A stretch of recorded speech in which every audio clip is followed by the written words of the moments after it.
Why did he get a ride when Ms. Richardson didn't? It's a very good question. Yes. It's a very good question. But the sergeant who drove Mel Gibson to his towing yard, he was disciplined for violating policy. Because policy does not, or did not, and still does not, and maybe it needs to be changed, does not allow the deputies to do what that sergeant did in the Mel Gibson case. He violated policy by driving Mel Gibson home or to the towing yard, and he was suspended for doing that. Okay. Members. We're going to let you go. Go ahead.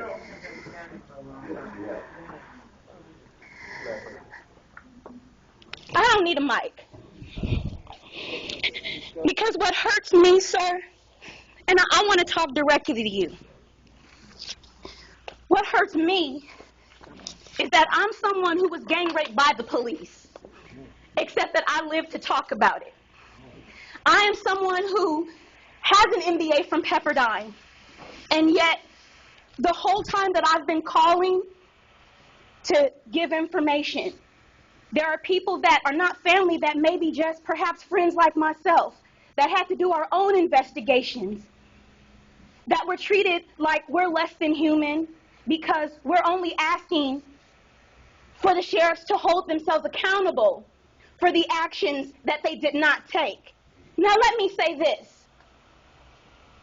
Last month, my uncle, who has dementia, was missing. And it didn't get any news coverage.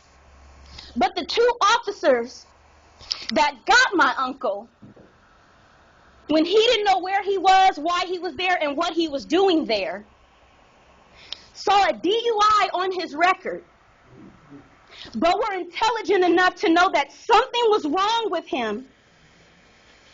So when they could have arrested him, instead I was able to go pick him up from Kaiser Mental Health. What I find unfortunate is that your job prohibits you from taking down the barrier that helps you keep your job to just simply say in front of us humans, they weren't accountable. I don't care about your report because I read it. And I, like the family, saw the inconsistencies of your report. I find it sad that you come here and you preface our conversation by saying, there's a number of things I probably won't be able to answer yet. In that same breath, you can say, I did the Mel Gibson case, I know it backwards and forwards. But there's so much that we know that evidently, after I read your report, didn't make it in there. There's so much that is not counted for. And what saddens me, kind sir, is that you sit here in front of students who are either growing up to believe that the police aren't shit, who are being taught by the actions of police officers based on what they've seen on TV, that police officers aren't to be trusted. And sir, you're doing the police department an injustice. Because what happens is that children who grow up seeing hate from people who are supposed to protect and serve them, they turn around and they hate the people that are supposed to protect and serve them. It just so happens that some of the police officers that gang raped me are sheriffs now. I was gang raped at 15, I'm 31. And what I'm trying to tell you, sir, is that if you want to come here and put on a dog and pony show and in front of students, not just adults, because humor us. The police have been doing that since they let her go. So humor us. But for God's sake, these children who are being taught hate by questions not being answered, do them a favor and think with the heart and answer with the heart for a second. It doesn't matter if it was policy to let her go. Based on witnesses, the owner of the restaurant, common sense, and common sense, we all know, isn't all too common. But common sense says that if you have a young girl here And you've taken her car, and you've taken her keys, and you've taken her purse, and all that identifies her, and you realize she lives nowhere in this vicinity. You realize she can't walk down with any change from her pocket to go place a telephone call. When you realize this, my question, and probably a question that a lot of people want to know is, aside from the law, there are many police officers that every day do their job above and beyond what the law says. That means that when they need to help someone and that's not the law, they help the person.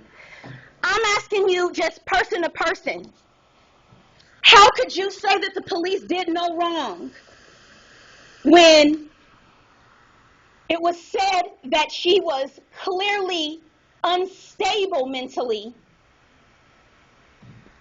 Her mother had not one but 2 different conversations with officers, both officers of which didn't know about the other conversations. I'm sure that's not a policy, but that's still common sense. So I don't have to have an MBA to know that. I want you to look at me. I'm not concerned with these people.